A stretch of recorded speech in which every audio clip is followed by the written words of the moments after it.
Aí sim, aí sim. Tá me ouvindo? E agora vai, hein? Tá me ouvindo bem? Me ouve bem? Tô perfeito. Boa, boa. Pessoal, sejam bem-vindos. Eu sou Carlos Silva, do programa Paiaiana Conectados. Acesse radioconectados.com.br. Não deixe também de acompanhar o nosso site, claro, www.paiaianaconectados.com.br. Lá você encontra os nossos colunistas, o escritor Darlan Zurk, daqui a pouco vai bater um papo aqui com a gente, o jornalista e pesquisador de cultura Assis Ângelo e o também jornalista e crítico musical Sérgio Martins. Hoje chegamos à edição de 200, a edição 233 dessa série de entrevistas que começamos em março de 2020. Hoje vamos fazer aqui uma edição muito especial. Afinal de contas, é um convidado especial. Olha só, meu convidado é escritor, historiador, quadrinista, formou-se em História pela Universidade Estadual de Feira de Santana, foi articulista freelance do Folha do Estado da Bahia, do Tribuna Feirense também, ambos de Feira de Santana, é colunista, para minha honra, do programa Paiaiana Conectados, participou como personagem do livro em quadrinhos Knock Me Out, do ator Felipe Fogosi, foi um dos produtores do documentário Bonifácio, o fundador do Brasil. Segundo a Rádio CBN, ele escreve bonito. Prova disso é que já participou de várias antologias. A imaginação é um abismo. Essa aqui é uma edição especial de 35 anos da Escortece, editora. Fogo de Prometeu, Céus de Chumbo, Impressões Literárias, Palavras Abraçadas, Encontros e Desencontros. Hoje, O Construtor de Amigos, Mais que Palavras, Singularidade das Palavras, são algumas das antologias que ele participou. Mas faltava o quê? Faltava o livro dele, o carimbo, o registro dele. Dono de um texto que Antônio Mário definiu como, abre aspas, os textos dele não é para qualquer um ler, não. Fecha aspas. Ele acaba de lançar A Fúria de Papéis Espalhados, pela editora Escortece, uma das pessoas mais inteligentes que eu conheço, Darlan Zurk. Obrigado pela aceitação do convite, seja bem-vindo. Obrigado, querido locutor Carlos Silvio. Essa apresentação aí é digna de Isaac Newton para cima, pô. E do Papa. Não precisa chorar também, entendeu? Não precisa chorar, entendeu? Obrigado aí pela ótima apresentação, pelo carinho, pela amizade. E estou aqui para o que der e vier, como está na música. Pessoal, no quarta-feira, nessa semana aí eu lancei uma enquete e ninguém acertou. Então aqui, eu vou lançar uma outra pergunta agora. Quem acertar vai ganhar um livro. Se mais de uma pessoa acertar, óbvio, vai ter um sorteio. Vai ganhar um livro do escritor Darlan Zurk, que é A Fúria de Papéis Abraçados, que a gente vai falar muito dele. E a pergunta é o seguinte: de quantas antologias Darlan Zurk já participou? Ele mesmo vai responder no final do programa, que a gente vai sortear esse livro, viu? A gente vai bater um papo legal. Participem vocês também, mandem suas perguntas, a gente vai abrir um espaço para vocês. Sinta-se à vontade. O livro dele já você encontra na Amazon, você encontra no site dele, que é darlanzur.com.br. Não tem o BR, mas dá só digitar também que vai, dá no mesmo. Compre. Eu terminei de ler. Terminei hoje, às 5 horas da tarde, de ler o livro. Recomendo. E a gente vai bater um papo sobre Darlan Zurk, sobre a vida dele, e até chegar no livro. Darlan Zurk, começando aqui um pouco pela tua história, claro, nascido no povoado da Melancia. Resuma aí um pouco da tua infância no povoado da Melancia. A minha infância, alguns estão chamando hoje de infância verdadeira, como se outras infâncias fossem falsas. Infância verdadeira a infância que estaria mais ligada ao mundo analógico, brinquedos não digitais. Mas toda infância tem seu valor. É petulância achar que é uma infância verdadeira, essa infância que eu tive na roça, montando a cavalo. Rapaz, até hoje não aprendi a montar a cavalo direito, viu? Aquele Que trote bom. Poderíamos ter ganhado um vaqueiro e perdido um escritor. do escritor, aquele trote que aquele o ato de trotar do cavalo é horrível. Deve ser bom para ele, mas ruim para quem monta. Uhum. E a infância, eu não consegui aprender a nadar também, porque minha mãe tinha medo que eu me afogasse. Aí achou preferível prender a criança a ter que correr o risco de um acidente e tal. Foi uma infância maravilhosa. Eu lembro uma chefe minha aqui em São Paulo, que eu não sei por que motivo, por alguma razão eu contei sobre essa infância minha, rapidamente. Aí ela ficou com pena. Nossa, que infância sofrida. Eu falei, não, foi maravilhosa. Foi É parte da vida, né? Foi uma infância incrível. Outro Mas dia os teus passos literários, eu digo ainda em leitura, começa por lá? Tem alguma influência disso? a lembrança que eu tenho, a primeira grande influência era uma coleção de livros bíblicos. Era a própria Bíblia, com ilustrações. Eu até tentei comprar, eu não lembro mais o nome. Um dia que eu encontrar, obviamente eu vou comprar. Eu lembro muito desse livro, e a Bíblia tradicional, com aquelas letrinhas miúdas, ela não é tão convidativa quanto um livro ilustrado. Então foi a maior influência que eu tive, a primeira. Agora, a influência mais decisiva depois dessa história da Bíblia foram as histórias em quadrinhos. Aí que eu tomei um choque, eu descobri ali um universo muito bonito, bem desenhado, com vários diálogos.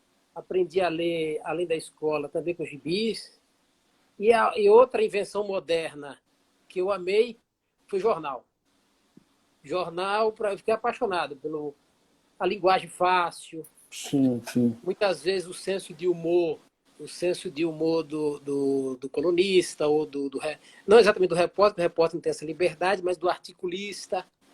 Agora você vai para a feira, estuda, se forma em história, mas é verdade também que você tinha uma certa intenção ou ideia de fazer jornalismo? A paixão inicial era fazer jornalismo.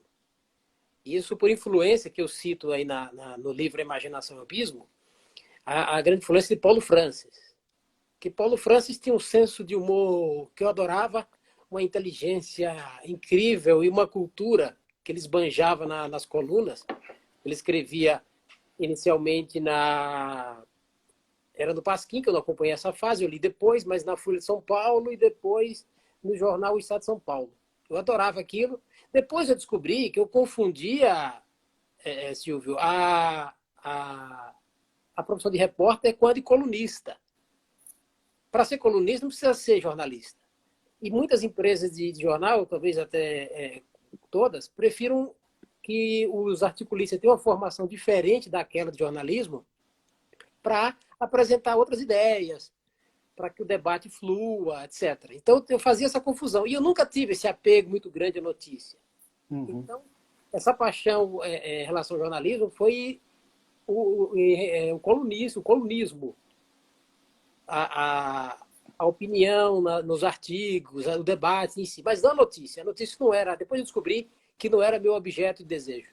Agora, fale um pouco do jornal, ou era uma revista, Ideação Magazine. Quando é que surge? Por que surge? Em que período foi? Também foi motivado por essa influência aí do Paulo Francis? Sim, sim, com certeza. A Ideação Magazine surgiu depois do convite que eu recebi do professor Nilo Reis, na Universidade Estadual de Feira de Santana. Eu trabalhava no centro de documentação que ficava, a porta ficava em frente à porta do núcleo de filosofia. Eu também sempre gostei de filosofia. Aí eu ia lá, de tempos em tempos, até que ele depois descobriu minha paixão por jornalismo e me chamou para fazer o jornal. eu era o editor assistente. Eu lembro a discussão que o pessoal chama um nome bonito de brainstorm, que é uma tempestade de ideias, e que estamos discutindo sobre o nome. Aí Nilo falava uma coisa, meu primo Genilson Cruz dizia outra, eu dizia a outra, e ficava aquela confusão. Aí alguém lançou o nome dessa Magazine.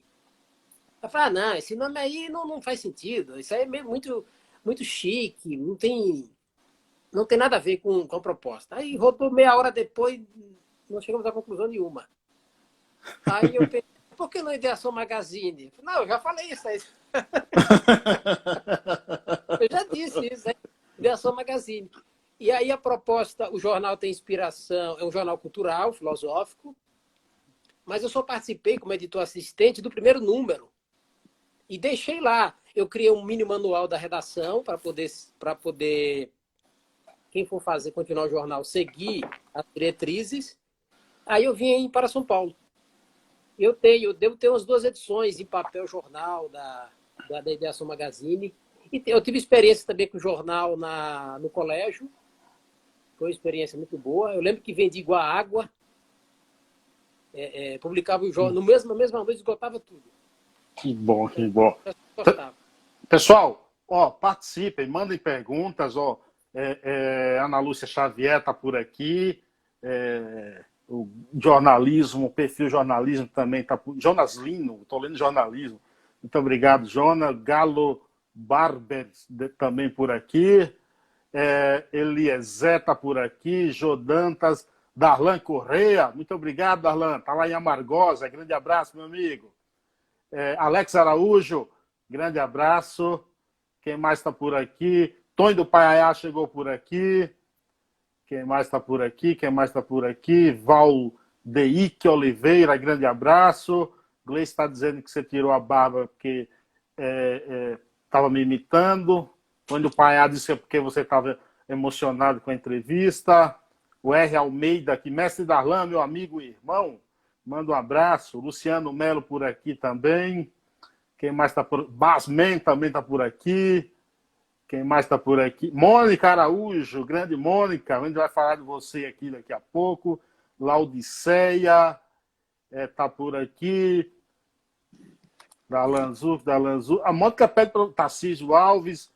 Paulo Escobar, sociólogo chileno, mora aqui em São Paulo. A Mônica fala aqui, infância riquíssima. Ela pede para você contar de uma empresa, Doc. Que empresa foi essa, Zurk?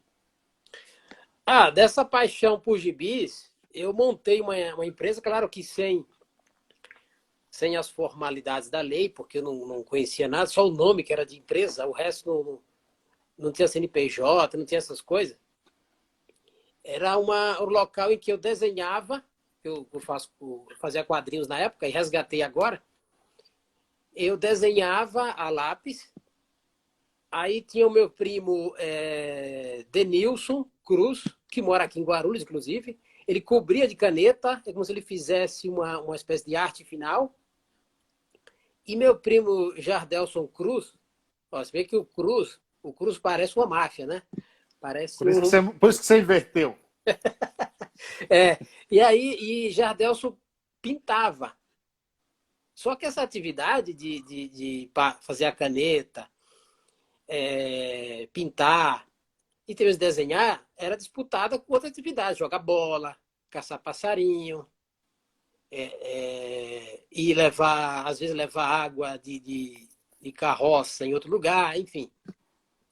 E a empresa Doc, além de fazer gibi, alugava os gibis da Turma da Mônica, da Disney.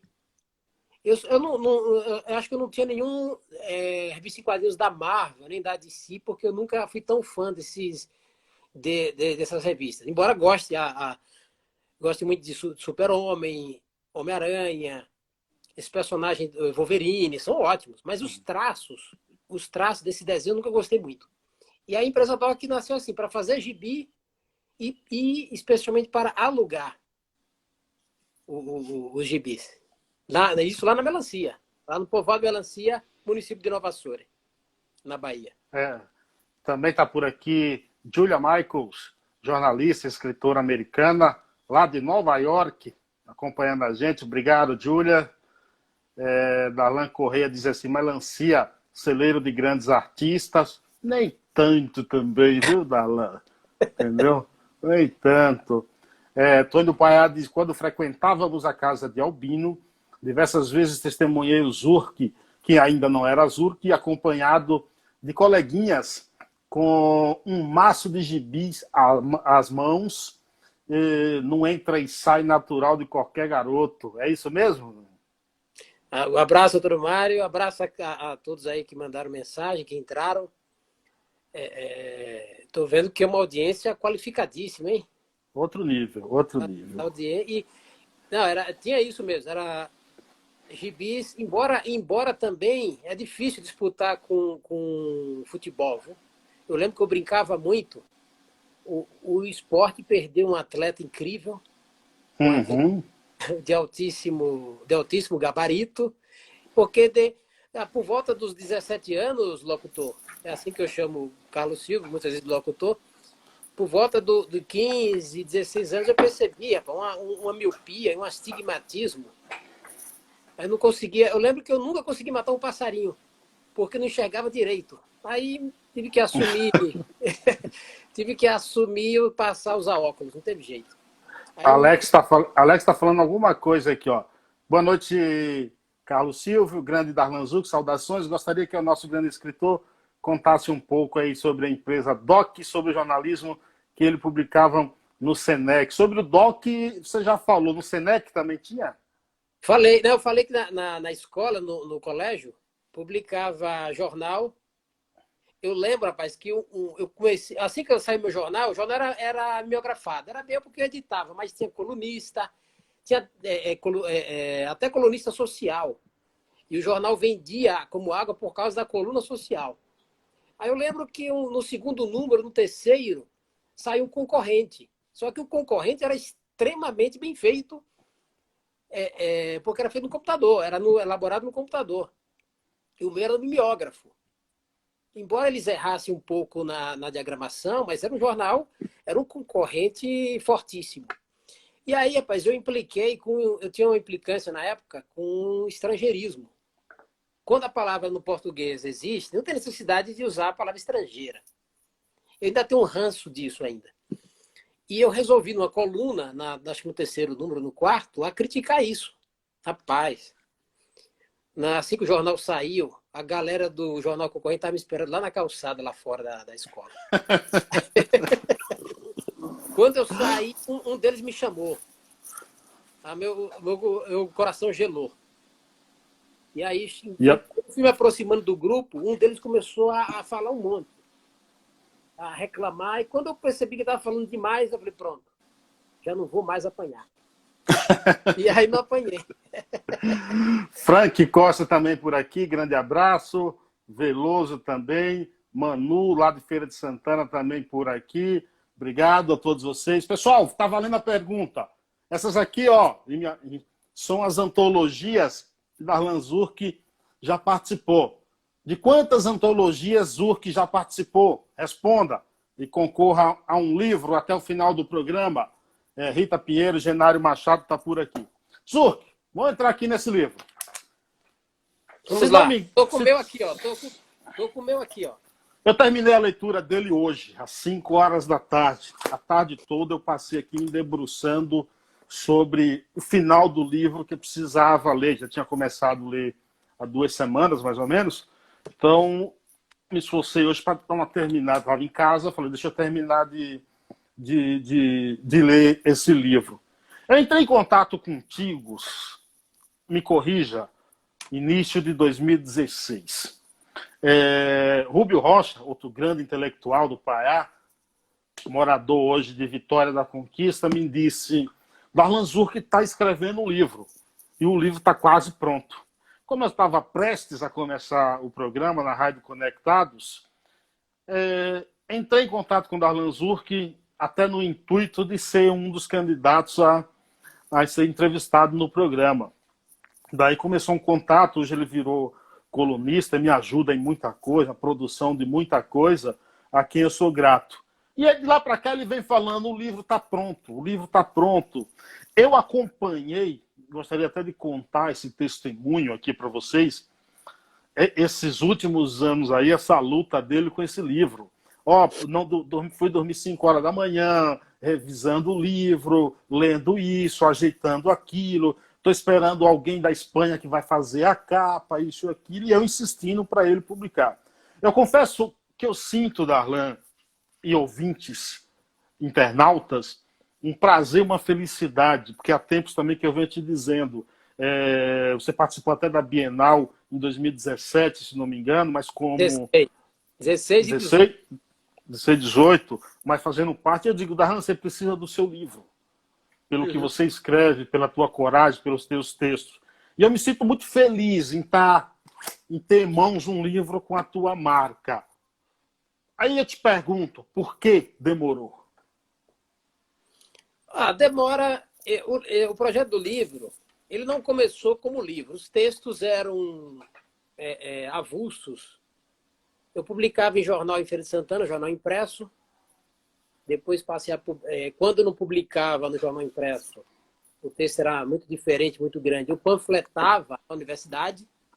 Eu sempre gostei de fazer esse tipo de coisa. E tinha texto. Aí eu resolvi entrar no mundo digital, porque a internet mesmo, comercial, a internet já existia antes de 95, mas a internet comercial, a internet aberta para todos, começou em 95. E aí começaram sites, empresas de hospedagem, etc. Aí eu montei um site também. Aí a hospedagem era gratuita, não demorou muito, etc. E eu também, de qualquer modo, eu passei a publicar também na internet. Quando eu saí da Bahia e vim para São Paulo em 2003, eu continuei escrevendo. E a ideia era fazer com que eu falasse um pouco de filosofia, de sociologia, de história, uns 5 textos, mais ou menos, de cada área de ciências humanas e filosofia, que eu tivesse mais afinidade. Só que o tempo não permitiu que eu continuasse com o projeto. Eu não consegui mais fazer 5 textos de filosofia, terminar os 5 textos de filosofia, 5 de história, enfim. Depois de uns 9 anos, que aí eu estava trabalhando, fui namorar, etc. e tal. Depois dos 9 anos eu percebi que eu não ia conseguir. Qual é a novidade? Você foi o quê? Namorar? Foi namorar. Apesar do meu passado nerd, eu também namoro. E aí eu percebi que eu não conseguia cumprir o projeto com 5 textos de cada área. Eu falei, sabe, eu vou juntar. Vou juntar. Mas eu precisava também, locutor, estudar o assunto. Como é que se publica? Onde publica? Como é que faz? Como é que não faz? Depois de descobrir tudo isso, aí já se passaram o quê? 12 anos. Sim. Claro que teve período que eu engavetei, eu achava que o livro não merecia. O autor também tem essas crises. Às vezes tem um sentimento de impostor em cada autor, em cada escritor. Não, isso aqui não tá bom, isso aqui é uma porcaria. E o tempo foi passando, e o tempo é ladrão. Você me mostrou um livro lá que seria uma outra capa, até preta, por exemplo, e a preta ali totalmente diferente. De quem é essa arte e como chegou à conclusão dessa mudança aí? Então, quando eu resolvi desengavetar mesmo o projeto, eu passei por perrengues do tipo, a revisão é muito morosa, a revisão é um trabalho muito complicado. E, naturalmente, que é preciso terceirizar isso. Outras pessoas precisam olhar a obra, copiar, e o revisor precisa... o autor não é um bom revisor. Depois de passar dessa fase... Por exemplo, para eu pegar o trabalho do revisor e olhar, é uma canseira, porque é muita minúcia e tal. Quando eu desengavetei de fato, passou pelo revisor e eu fui procurar a editora, assim, em 2016, às vezes na época que até nós aproximamos do contato, a editora, depois de eu pagar, que geralmente auto-iniciante, essa é uma diferença até para quem pretende publicar livro, é o seguinte, geralmente a editora banca tudo, uma editora tradicional banca tudo, o autor não paga nada. Mas a maioria esmagadora dos casos, o autor tem que bancar porque a editora não confia naquele projeto. Não E tem aí, um nome ainda no mercado também, né? não tem nome. E aí procuramos uma empresa que tem nome de editora, mas tem gente que prefere chamá-las essas empresas de prestadora de serviço, e não de editora propriamente dita. E aí, quando eu paguei o dono da editora, da prestadora de serviço, ele simplesmente não quis mais publicar. E aí senti um baque, aí eu fiquei transtornado, nem briguei direito, nem procurei justiça nem nada, fiquei muito chateado e engavetei o livro de novo. E ele tinha essa capa preta que você citou, que eu mostrei aqui naquela live anterior, a live dos barbudos. Eu teria a barba. Eu mais bonito, claro. Eu me convenci que eu ganhei, que a barba era muito melhor. E ele mostrou aquele projeto gráfico que era da época que eu ia publicar por essa editora. O que teve um lado extremamente positivo, porque depois que eu engavetei a obra, e uns 2 anos depois, você vê que o baque foi tão forte que eu só fui mexer na obra 2 anos depois. Eu tive uma ideia de fazer um projeto medieval. O livro tem essa pegada medieval. De quem é a capa? A capa é de um artista alemão, que o nome não é fácil, que é Albrecht Dürer, que é um desenho de 1498, de Albrecht Dürer. Dentro do livro está a obra reproduzida na íntegra, o desenho dele, que é um desenho... Eu tenho aqui na parede já também, ó. Sim, você colocou aí tá aqui, ó. Que é a capa. E o cara é fantástico. É um dos melhores desenhistas do mundo, com toda certeza. O título, Darlan, tem alguma coisa a ver com a capa? Por que esse título, A Fúria de Papéis Espalhados? Que eu acho até um título, de certa forma, de cunho filosófico, não? Tem. Eu gosto de um título que, assim, as obras, elas ficam mais... tem um tom mais particular quando o título é bem específico. Se fosse só A Fúria, ia ficar um título muito genérico. E, assim, o desenho é o apóstolo São João devorando o livro do Apocalipse. Deus pediu a ele que fizesse isso. Isso está no capítulo 10º do Apocalipse. Tem uma passagem também em Ezequiel sobre esse assunto. E ele aqui, naturalmente, está sob uma fúria, porque o livro parece ter um gosto de mel, mas depois nas entranhas o livro não fica muito bom. Aí, é um pouco ácido. Exatamente. E tem esse livro aqui, está devorando, tem um aqui embaixo, o que dá a entender que estão espalhados.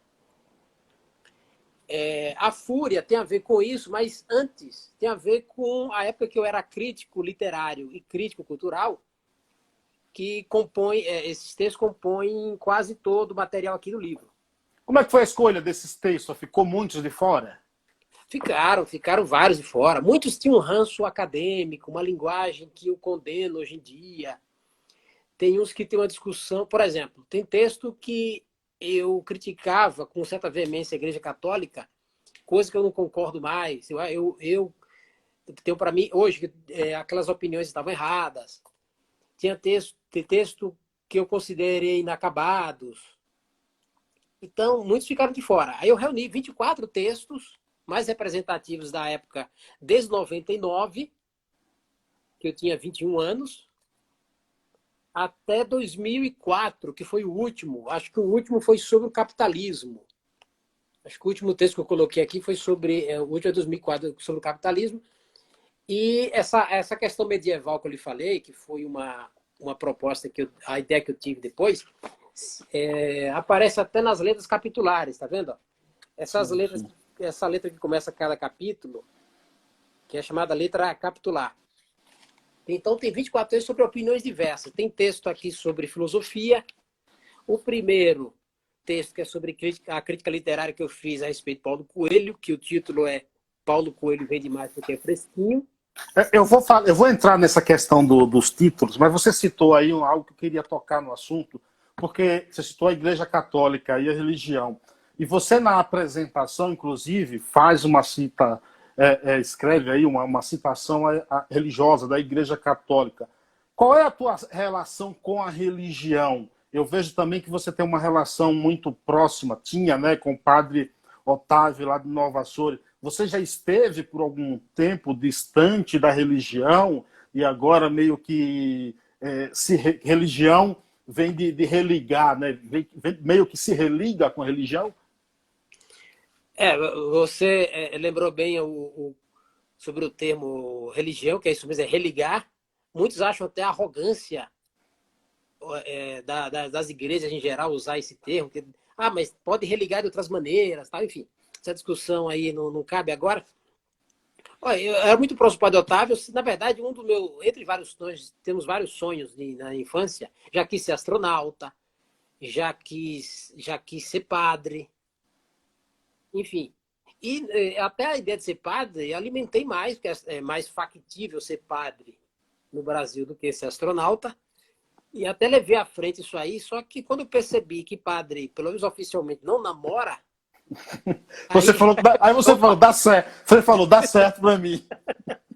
Eu falei, opa, tem alguma coisa errada aí. O Ademir tá falando que você era amante do padre, ó. Tá cometendo uma heresia.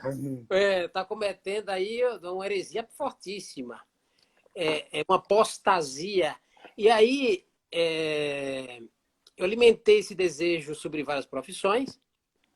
E no caso da igreja, eu fui me afastando porque a fé foi minguando, foi sendo reduzido. Isso inconscientemente, a fé foi diminuindo, até que eu entrei nos portais do ateísmo, virei a chave.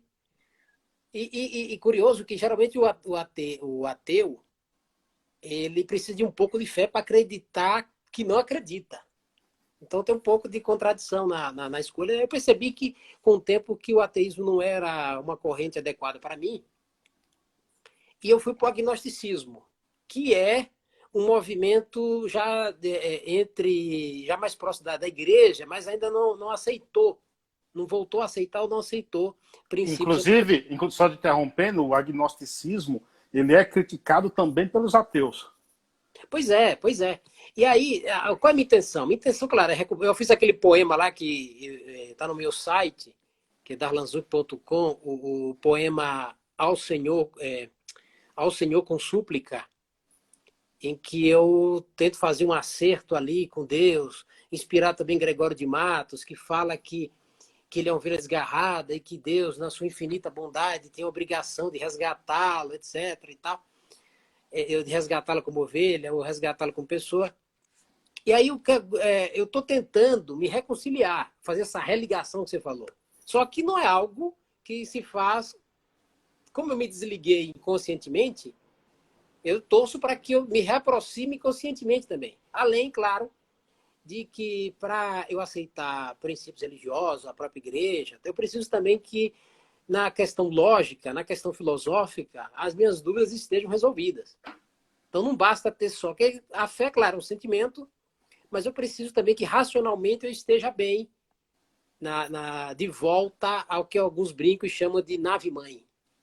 Você cita que também precisou, e faz, inclusive nos agradecimentos também, precisou consultar algumas pessoas que têm uma memória muito boa para lembrar de algumas histórias e assim inseri-las no livro. Quem são as pessoas que você considera chaves na construção desse livro? Olha, minha memória não é das melhores. Eu gostaria até que fosse, porque... Por exemplo, sou formado em História, um dos objetos principais da história é a memória. Sim. A memória é fundamental. Mas, cara, a memória que nós falamos é memória da sociedade. Agora, a minha memória, a memória particular, não é das melhores.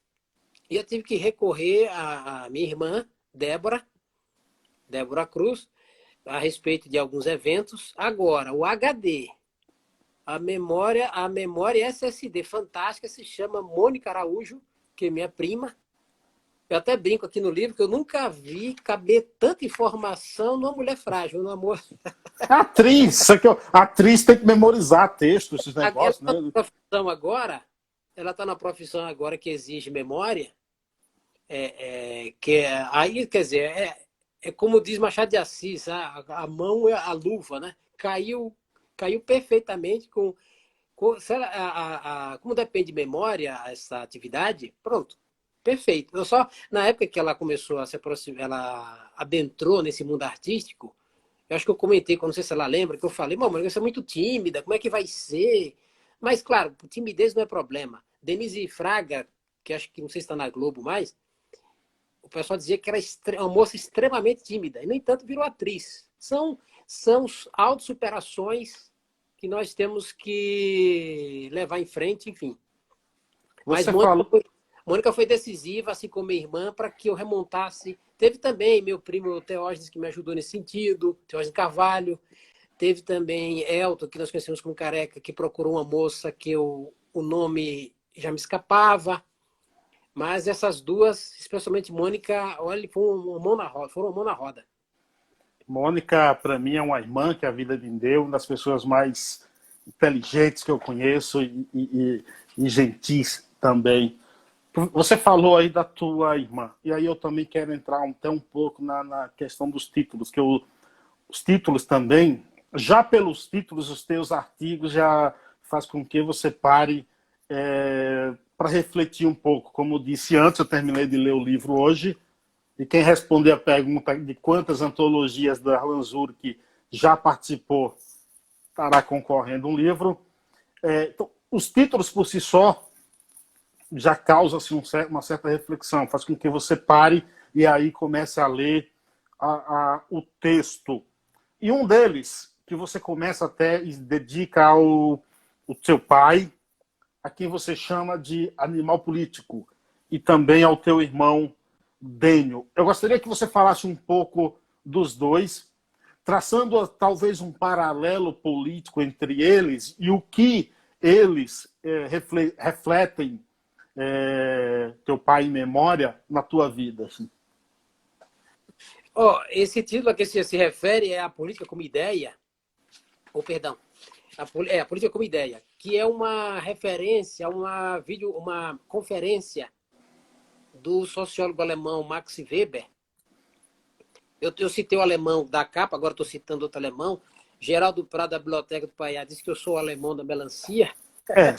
Se você fosse do Paiá, falaria alemão, não é? Então, não é? Não é. E aí, a política como ideia, que é um texto que eu dedico aos dois, porque, na verdade, esse texto nasceu porque Dênio, que era vereador até a 8ª legislatura, me pediu umas referências para que ele lesse. E aí eu fiz o texto A Política como Ideia e dediquei tanto a ele quanto a papai. O conceito animal político é de Aristóteles, e na época dele não era candidato, era só muito conhecido. E o paralelo entre os dois, assim, eu sei que papai não tinha uma preocupação ideológica, assim como o dele também não tem. Eu, por exemplo, já tenho uma preocupação mais ideológica, em uniformizar o discurso, em não defender determinadas bandeiras. Eles já são políticos, mas no sentido prático. Por exemplo, eu gosto de política, mas eu gosto da discussão. Eu gosto da filosofia política. O corpo a corpo, as reuniões, isso aí já não me agrada. Essas coisas isso já não me agrada de maneira nenhuma. Agora, claro, uma reunião eventual para discutir, talvez fazer um discurso, até aí beleza. Mas o dia a dia, ele é muito pesado para mim, nesse sentido da questão política. E eu peguei gosto pelo assunto, claro, por causa do meu pai. Eu via no dia a dia dele essas questões, até em casa, a discussão também aparecia em casa. Dênio seguiu, Dênio foi que na verdade resolveu seguir o caminho dele. Eu fiquei só no campo das ideias. Dênio já foi mais para a questão prática. E eu acho os dois muito parecidos. Eles são muito até mais tranquilos do que eu em algumas coisas. Recebem mais as críticas, até porque não tem tanta essa preocupação ideológica. E por isso a crítica não parece nem ter muito fundamento. Mas, por exemplo, se alguém me criticar no âmbito ideológico, é porque está sugerindo que eu estou errado. Agora me diz o seguinte, o que há de diferente no Darlan Zurk desses textos do livro, e é um Darlan Zurk crítico, ácido às vezes, em alguns textos, a ponto de você citar a seguinte frase: a ideologia de militância é a arma preferencial dos imbecis, fecha aspas para essa frase. O que mudou ou não mudou e o Darlan Zurk hoje apenas se controla mais? Olha, eu creio, locutor Carlos Silvio, eu estou mais alcalino, eu era mais ácido, hoje a acidez diminuiu bastante. Eu até comento, acho que no final da apresentação, sobre a diminuição da acidez. Mas, claro, tem coisas ainda que irritam. Essa questão da militância era muito comum Eu não sabia que o meio universitário tinha isso. Eu imaginava militância num sindicato, eu imaginava militância em outros ambientes de discussão trabalhista. Agora, uma militância ferrenha no meio universitário estudantil, até admito, o diretor acadêmico, aqui você citou no início Manu, que é Manuel Araújo, um amigo que me levou, inclusive, para o diretor acadêmico, um ser humano incrível. Foi uma experiência fantástica. Só que a militância no diretor acadêmico, ela é sadia. Agora, quando resvala para a sala de aula e outra, e acontecem perseguições, do tipo, tem grupo que persegue o outro porque tem um alinhamento mais ou à direita, ou mais ao centro, aí isso fica horrível. Então, a militância eu acho saudável até um certo ponto. E quando as decisões intelectuais ficam abaixo ou subjugadas pelas decisões da militância, ou seja, a inteligência brinda espaço para o irracional. A ideia do partido, a influência do partido, de que o culto ao líder, esse tipo de coisa, eu acho foi extremamente saudável a minha experiência na militância, só na militância política e estudantil, só que eu percebi que ela perdia o controle. Até mesmo na questão do trato pessoal com um colega, com um professor, enfim. Você tem, alguns desses textos foram revisados e nem por isso deixado de ser crítico. De fato, você é um crítico. E aí eu te pergunto, o que você espera como crítico? Por exemplo, uma estátua na praça? Não, essa eu até brinco na passagem, você deve ter lido, em que não existe estátua para crítico. Existe para poetas. Pode ser o primeiro a receber. Pode ser o primeiro. Por exemplo, Machado de Assis, que é um dos melhores escritores que temos, ele também trabalhou como crítico, mas era uma atividade menor dentro do conjunto do trabalho dele. Eu lembro, tem uns textos em que ele troca farpas com essa de Queiroz. Imagine, dois gigantes fazendo crítica um ao outro. E o caso do crítico, eu citei no livro aqui, que eu fiquei entusiasmado quando eu vi a frase de Denis Diderot, escritor francês, em que diz que o crítico ele é o mestre de todos os mestres. Aí eu enchi o peito, agora ninguém me segura. Não tem para ninguém. Só que a crítica, por exemplo, as pessoas que são criticadas, elas não recebem bem a crítica, elas não entendem que aquilo fazem parte até da evolução do trabalho dessas pessoas, ou do melhoramento do trabalho. O crítico pode apontar defeitos. Claro. Pode melhorar nesse sentido. Quer dizer, evolução nesse sentido, de melhoria da... Agora, o crítico, a atividade crítica, ela é muito injusta, ingrata, aliás. Injusta, não, ingrata, porque as pessoas não reconhecem. Imagina, muitas vezes, para fazer um artigo, eu precisava terminar de ler uns 6 livros. E a crítica ficava, às vezes, datada. Não tem uma sobrevida como um conto, uma crônica, uma poesia. Eu sei que você quer ler alguns trechos aí, mas você tem aí, o Roberto Samuel passou por aqui, Nete Comitri também, jornalista, por aqui. Sei que você quer ler alguns trechos, mas você tem um companheiro aí, né, que você queria mostrar na live, é verdade? Rapaz, nós temos aqui, além dele, na verdade, ele queria... Dênio chegou por aqui, também. Opa, meu irmão, um grande abraço. você citou também Roberto Samuel e outras pessoas. Obrigado aí, pessoal, por entrar na live. O meu companheiro aqui de bancada, É novidade? É novidade ele isso? queria fazer a live sozinho. É folgado também, né? É, Egoísta, né? eu falei para ele que outro dia vai uma live exclusiva com ele, talvez coberta pela CNN, pela Globo News. Eu falei, hoje a arte já está feita, a arte é sobre mim. Então a Sim. entrevista é comigo. Mas ele apresentou num vídeo mais cedo, ó, ele está aqui. Fez uma Sobre... chamada. ele fez uma chamada aqui, ó. Esse aqui foi uma espécie que eu adquiri com André Yamauchi, meu colega e amigo, colega de trabalho e amigo. Aqui é o Louro Zarruela. Foi ele que apresentou a live mais É o cedo. mascote do livro. Como se fosse um mascote, como se fosse um mascote. Na verdade, ele é uma espécie muito estranha, nem deveria ser mascote. É uma mistura de corvo com Com calopsita. papagaio com cloroquina. Mas ele fala, é verdade que ele fala? Fala, ele vai... Já manda peça para ele mandar um abraço aí para as pessoas que estão. Vou pedir a ele, manda um boa noite. Dê a boa noite pro pessoal aí, dá?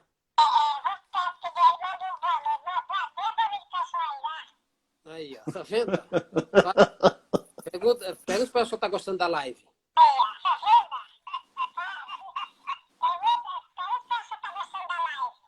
Aí, tá vendo? E ele se mexe, ele tem um frisson nas asas, ó.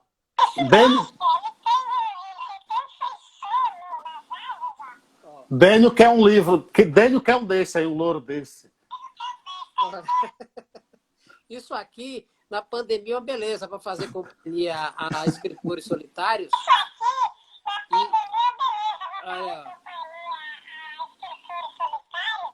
Dê boa noite. E aí, Carlos Silvio?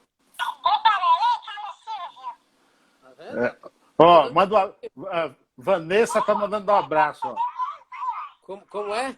Vanessa, Mônica, Dênio, manda um abraço para eles. Ó, manda um abraço aí para Mônica, Vanessa e Dênio. Olha aí, ó. Licença aqui que eu vou continuar a live, viu? Não atrapalhe, não. Depois você volta, depois dos comerciais. Talan, você falou até que iria citar alguns trechos de um livro, você preparou alguma coisa aí? Olha, antes de continuar, vou até fazer uma pergunta a você, se você teve algum texto de preferência, algum que você achou que... assim, tem uns textos aqui que são mais acadêmicos. Eu gostei muito de um que você cita, Rússia, né, ser União Soviética na vida, ou é o contrário do título. Inclusive nesse texto, você cita um livro do John Reed lá, que eu tenho esse livro aqui, né, 10 dias que mudaram o mundo. Para mim, é um dos textos, esses textos com uma certa conotação crítica e política me atrai mais, entendeu? Sim, sim. Então, o título Vai União Soviética ser Rússia na vida é um trocadilho com um texto que eu li na época, em 90, 91, não, perdão, 2000, 2001, que é quando alguém fez uma matéria sobre Carlos Marighella e usou um título semelhante, que é Vai Marighella ser... Vai Carlos ser Marighella na vida. Uhum. Que é uma brincadeira com um trecho do poema de Carlos Drummond de Andrade, que é Vai Carlos ser Ghost na vida. E aqui o texto, claro, é crítico à União Soviética, teve méritos a União Soviética, mas teve muito mais deméritos. E aí, terminando o livro, eu me toquei sobre o verbo vai, porque do jeito que ele está boa observação. Porque do jeito que ele está aqui, ele não está na forma, ele não está na forma... Quer dizer, a observação que eu coloquei foi o seguinte, ó, depois da nota de rodapé eu explicar o motivo do texto, aí eu acrescentei assim, algum engraçadinho pode dizer que vá é mais apropriado do que vai, porque aqui se trata do modo imperativo, que seria vá, União Soviética e Rússia na vida. Concordo.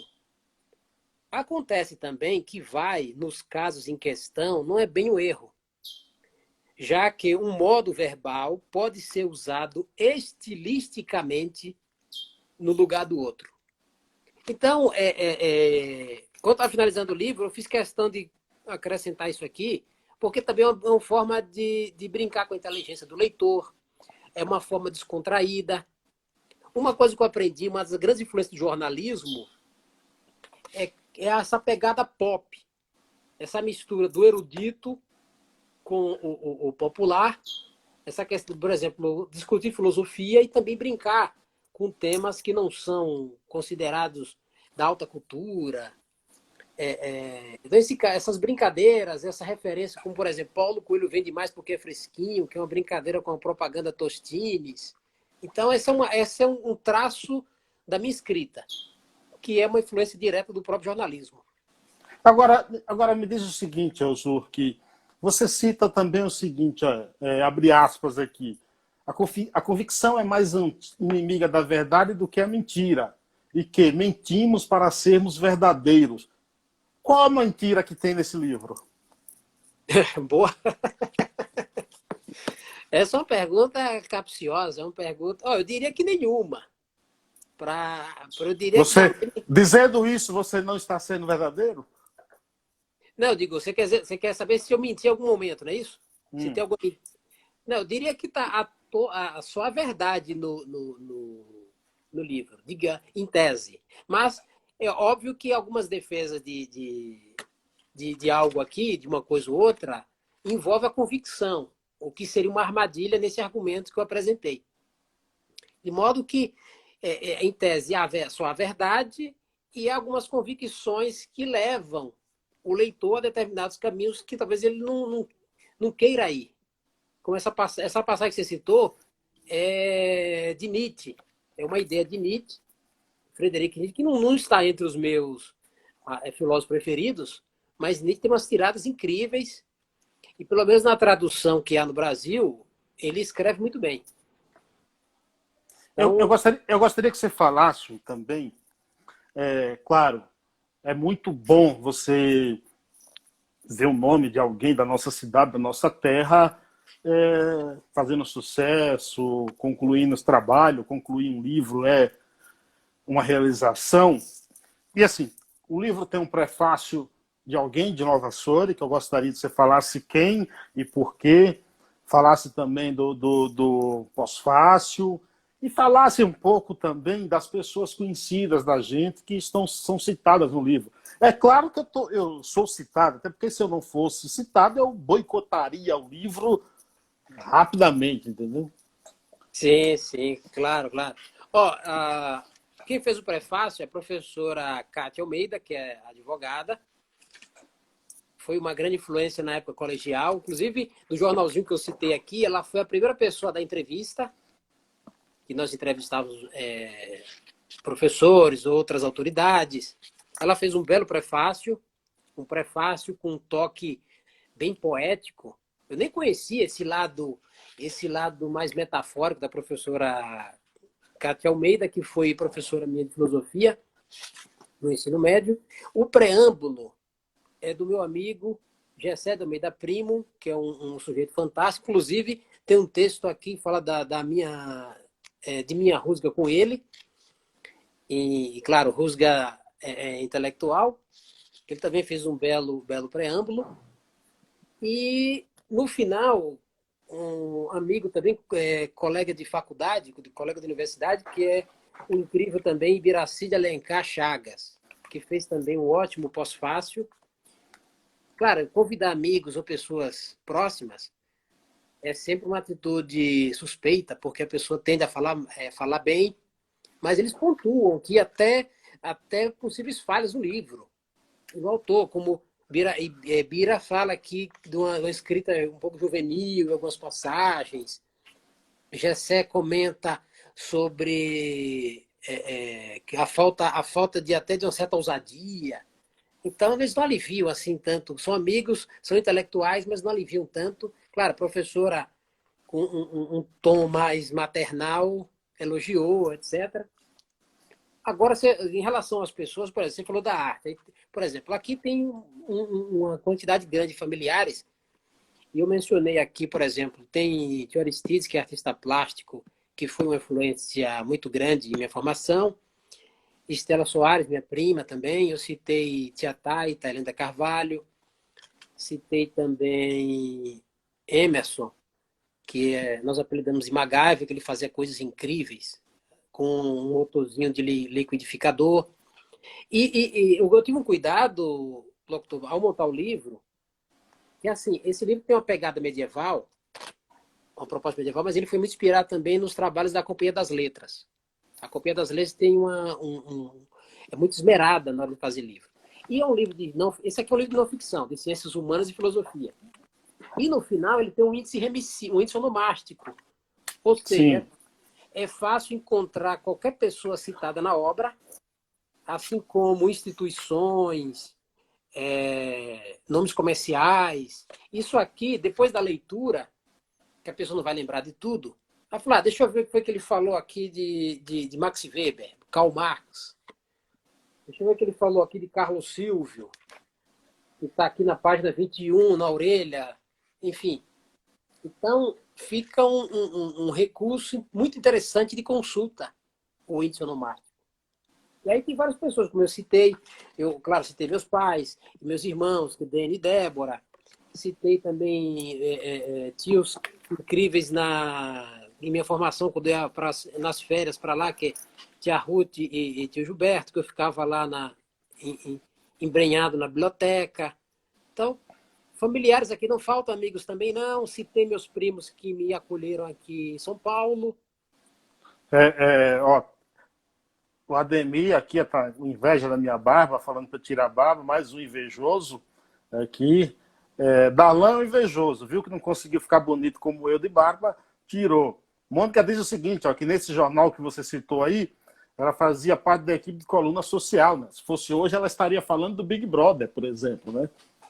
Não, na verdade, o Mônica estaria fazendo crítica teatral. Não, mas ela ia falar de paredão no Big Brother, entendeu?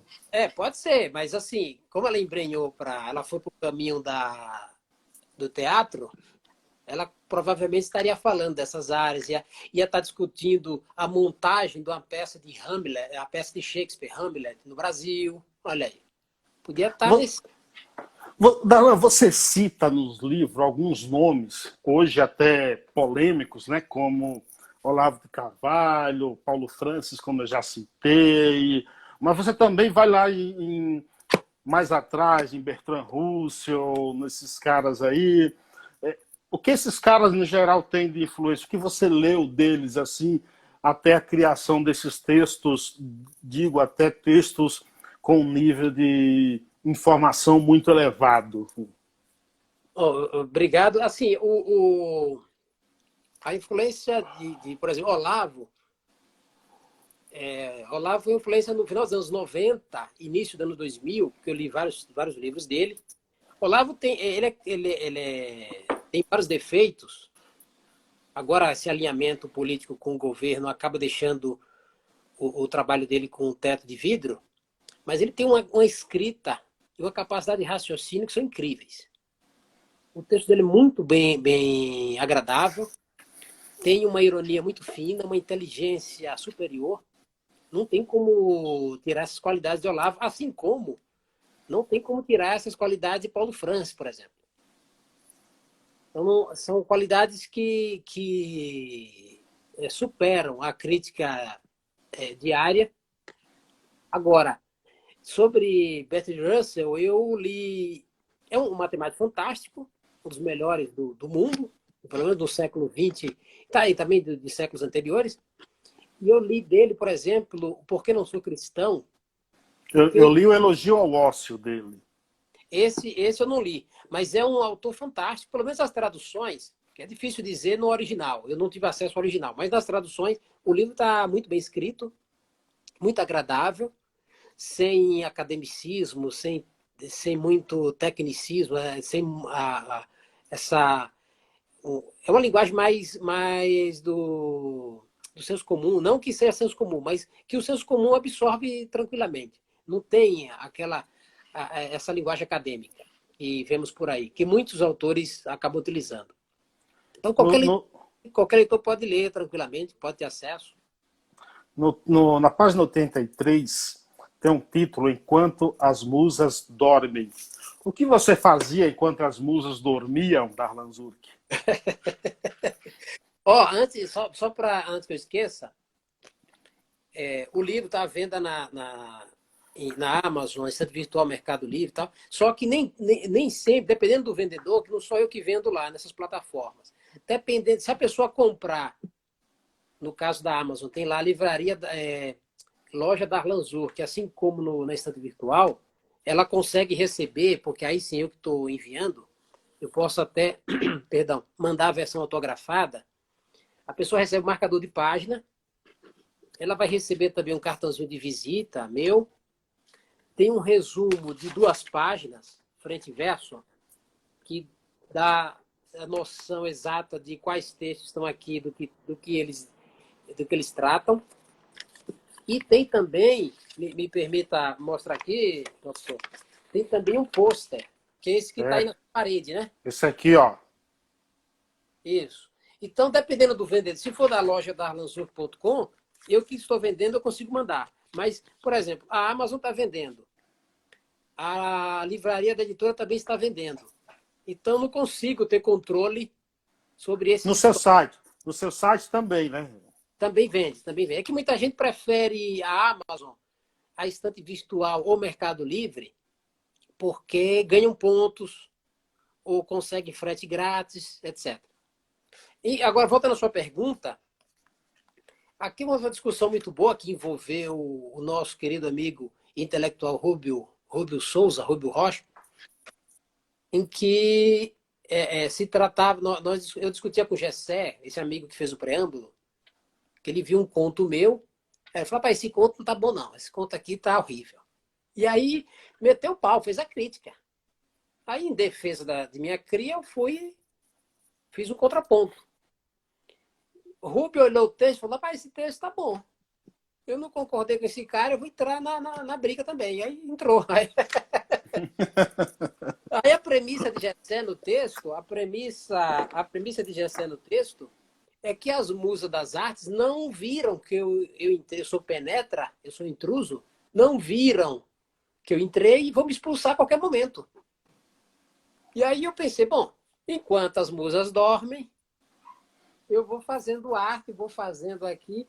E aí, essa discussão ficou bem... É isso que eu falei da crítica. Quando a crítica é bem recebida, todos ganham.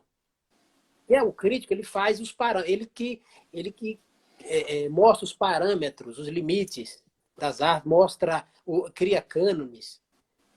E não só ele, mas ajuda a criar. Então, enquanto as musas dormem, eu até mencionei aqui na nota de rodapé, eu mencionei na nota de rodapé o texto de Rubio, que Rubio também tem um pouco dessa pegada pop. Rubio escreveu o texto As Musas Depois do Café da Manhã. O Rubio até brincou, não, as musas estão acordadas.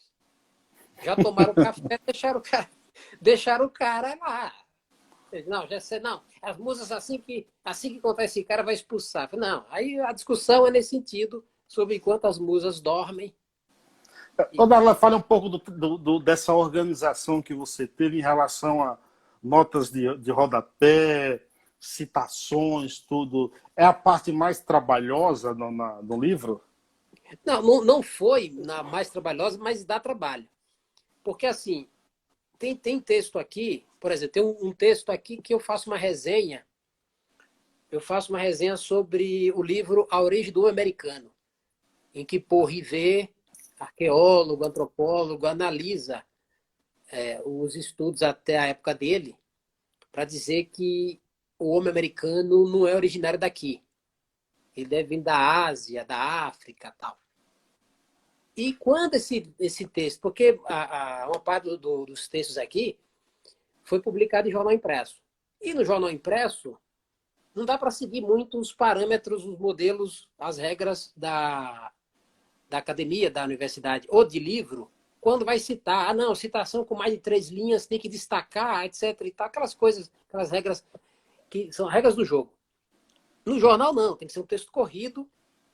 Então, alguns textos eu publiquei aqui sem seguir a regra do destaque de citações em 3 linhas, e outros eu tive que seguir porque...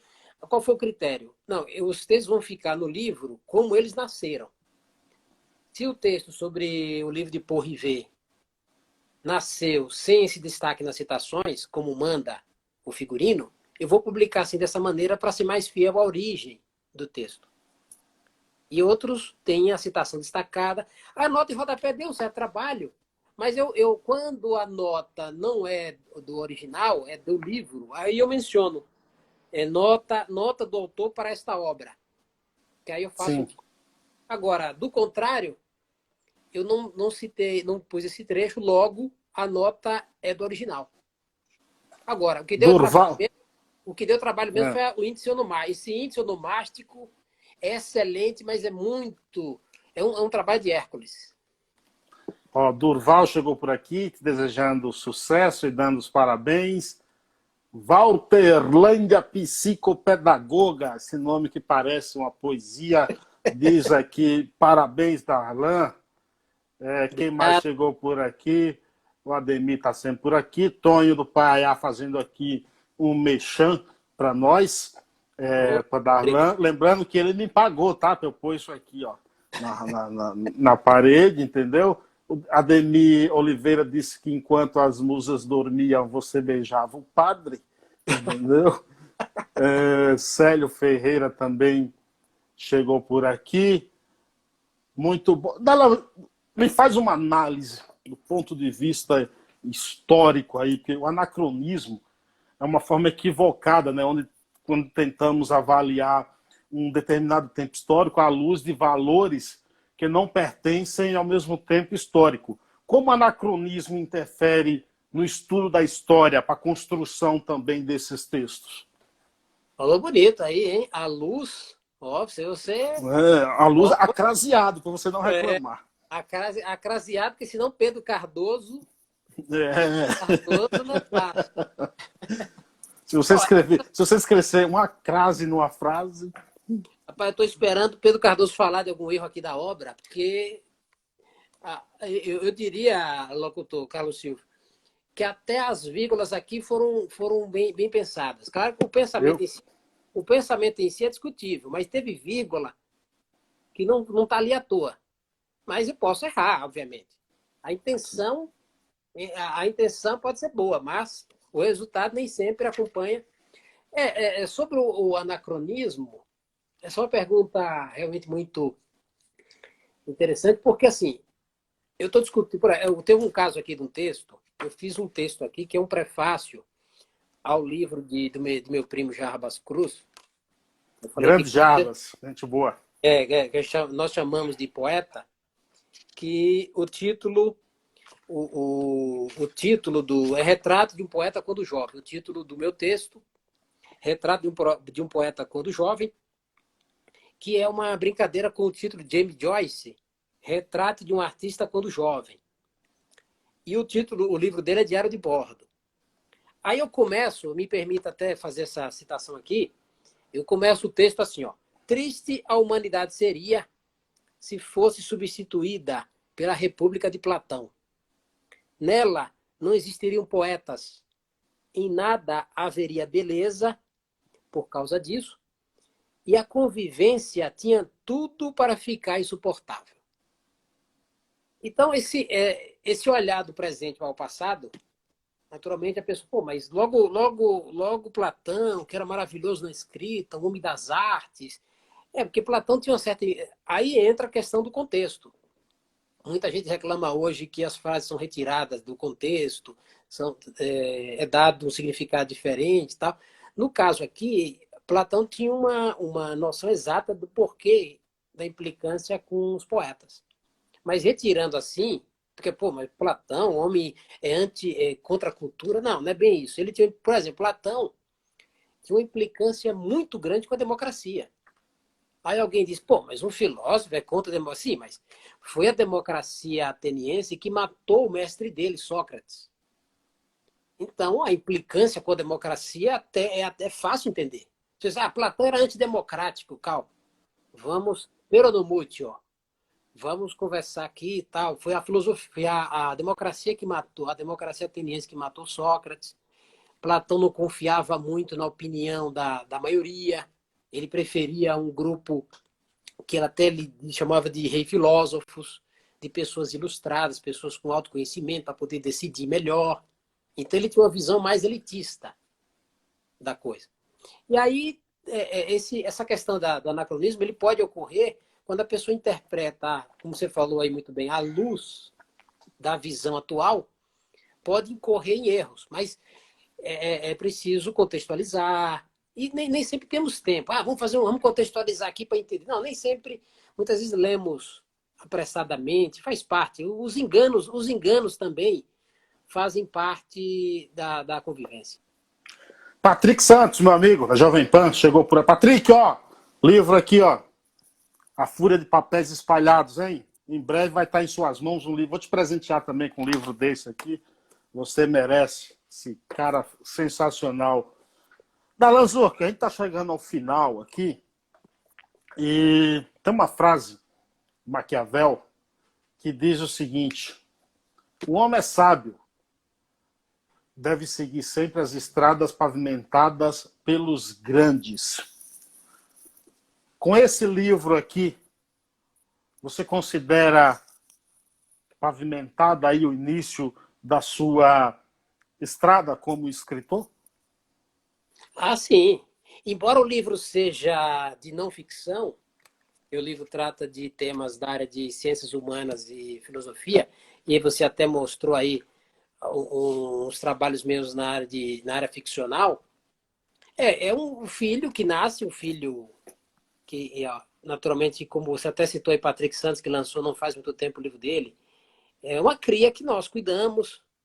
Até eu fui ao evento que o Patrick lançou na Livraria Cultura, em que ele disse, o livro vai lá para a Biblioteca do Paiaiá. Aí Tá lá, já está lá. Então ele tocou nesse assunto, nós vamos cuidando da cria, com carinho, quer que ganhe espaço, nós queremos que o pessoal comente, e comente bem, que o crítico não seja duro.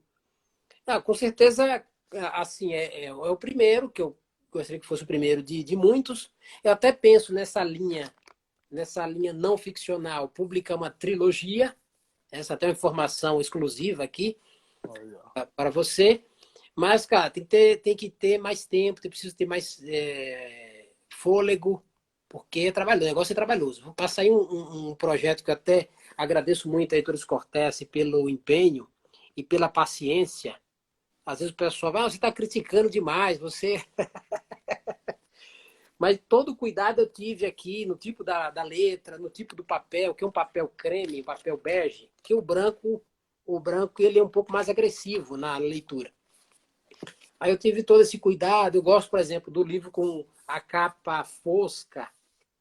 Então é um filho que gostaria que ganhasse o mundo, que não dominasse o mundo, porque isso aí é uma petulância, mas que ganhasse o mundo e fosse comentado, lido, enfim. Pessoal, compre o livro do escritor Darlan Zurk na Amazon, no site dele. Darlan Zurk, que é escritor, quadrinista, historiador, formado pela Universidade Federal de Feira de Santana, foi articulista freelance da Folha do Estado da Bahia e da Tribuna Feirense, ambos de Feira de Santana, colunista do programa Paiaiana Conectados, para minha honra, participou como personagem do livro de quadrinhos Knock Me Out, do ator Felipe Fogosi, foi um dos produtores do documentário Bonifácio, o fundador do Brasil.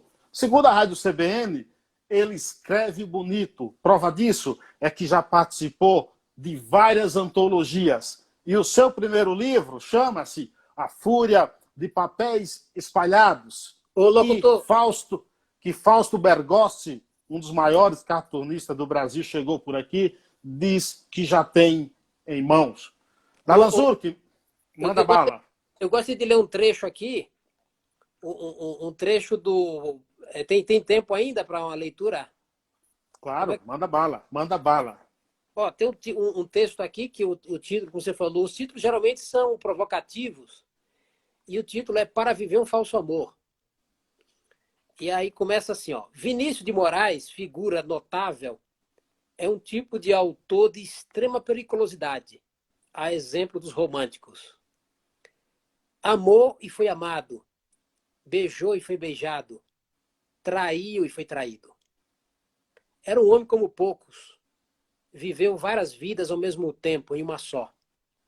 Contudo, tinha uma visão paradisíaca sobre a relação amorosa. Se bem que, para viver um grande amor dele, é um dos meus livros de cabeceira. E amor, em geral, é um grande auto-engano. Esse é o trecho que começa o texto. E o amor pelos livros é um auto-engano? Não, o amor não chega a ser auto-engano, mas claro que podemos entrar no auto-engano fazendo leituras enviesadas, leituras dogmáticas. Conheço um amigo, ele falou, eu só leio a Bíblia. Eu falei, você está com o melhor dos mundos de livro agora. Só a Bíblia, eu acho que tem mais coisas na humanidade. É preciso ver também o lado obscuro, o lado obscuro da vida. Claro, na Bíblia tem o lado obscuro. Mas é preciso também ver outras visões, ter outras visões. Enfim, a leitura dogmática, ela tende a causar um auto-engano, a causar um extremismo.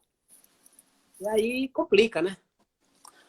Diz aí, novamente, a lista de locais, sites e vendas que a pessoa pode encontrar o teu livro. Um deles, por exemplo, é a Livraria Martins Fontes, uma das principais livrarias de São Paulo, na Avenida Paulista. Fica à vontade, onde comprar o teu livro. Eu confesso, locutor, que meu xodó hoje em dia é o livro digital. Eu tenho uma preferência. Esse caso do meu livro aqui, ele tem um cuidado com o acabamento, o próprio projeto gráfico dele, que a Escortessa ajudou a elaborar, faz com que o livro tenha um apelo que o e-book não tem. Então, eu recomendo também o livro físico, claro. Mas quem tiver o livro e-book como principal, também, o e-book, na verdade, não saiu ainda, está para sair. Agora, as lojas que estão vendendo, as físicas estão com dificuldade por causa da pandemia, mas a Amazon está vendendo, a Estante Virtual, Mercado Livre, Submarino, Shoptime, a Livraria Martins Fontes você falou, que mais? A Livraria Zabessa. Então, nesses locais é possível. O prazo, inclusive, na Amazon está um pouco longo, mas a editora prometeu melhorar o prazo de entrega. Também o correio, às vezes, atrasa um pouquinho. Então, nesses locais, o leitor pode encontrar. Eu vou colocar no meu site depois um trecho de mais de 20 páginas, para que a pessoa tenha noção do conteúdo e decida se vale a pena comprar ou não. Essa degustação existe no site da Amazon. E a pessoa... Como eu já li de cabo a rabo, inclusive, como tem meu nome, então tenho que ler o livro, mais que obrigação. Né? Então, assim, eu recomendo, tenho certeza que quem comprar o livro vai gostar. Quem comprar o livro vai se deliciar com várias análises críticas do ponto de vista de um historiador, com ricas citações de grandes obras também, então não vai se arrepender, não. Alan Zurk, falar de você é chover no molhado, então nada mais, nada menos do que desejar sucesso com esse livro. Conte comigo na divulgação sempre e meu muito obrigado. Eu que agradeço, você é sempre gentil, tá disposto. Eu até brinquei uma vez com o Antônio Mário, que diz, rapaz, Carlos Silva é incrível no geral e também nas redes sociais. Já aconteceu antes de eu publicar alguma coisa, ele já tinha curtido. Então, o homem conseguiu até... Boa, gostei. Boa dessa, entendeu? Que eu antevejo as coisas. O negócio é de nível Nostradamus para cima. E eu agradeço a amizade, o carinho. Você é um entusiasta. Estava até mais entusiasmado que eu com o livro, porque depois que eu terminei, rapaz, deu uma canseira tão grande E deu, você falou, não, nós vamos fazer a live aqui, nós vamos fazer outra live, nós vamos para o New York Times. Eu agradeço a amizade por tudo. Estamos lá na Rádio Conectados assim que voltar. Lá na companhia de Sérgio Martins, do grande Assis Ângelo, o grande crítico Sérgio Martins e também grande Assis Ângelo, enfim. Conte comigo e abraço a todo mundo, beijo. Tem até alguém, tem um autor que fala, ó, abraço para quem é de abraço e beijo para quem é de beijo. E aí agradeço ao pessoal que comentou, que entrou. Então, a todos aqui, ó, Tony do Paiaiá, a gente precisa fazer uma... Deixa eu alongar aqui mais 2 minutos. A gente precisa criar uma hashtag para um livro de Tony do Paiaiá, Antônio do Mário. Esse homem tem texto para uns 150 livros. Ó, textos riquíssimos, tá bom? Então, obrigado, Antônio Mário, Mônica Araújo, minha irmã, amiga, Jô Dantas, Duval, Ademir, que ficou por aqui, Alex, Darlan Correia, outro cara que eu tenho uma admiração muito grande. Obrigado a todos. Se inscrevam no canal Paiaiá no Conectados. Essa live vai para lá, viu? Obrigado, Zurk. Forte abraço. Obrigado. Até mais. Até uma próxima, hein? Falou. A fúria de papéis espalhados tá fresquinho.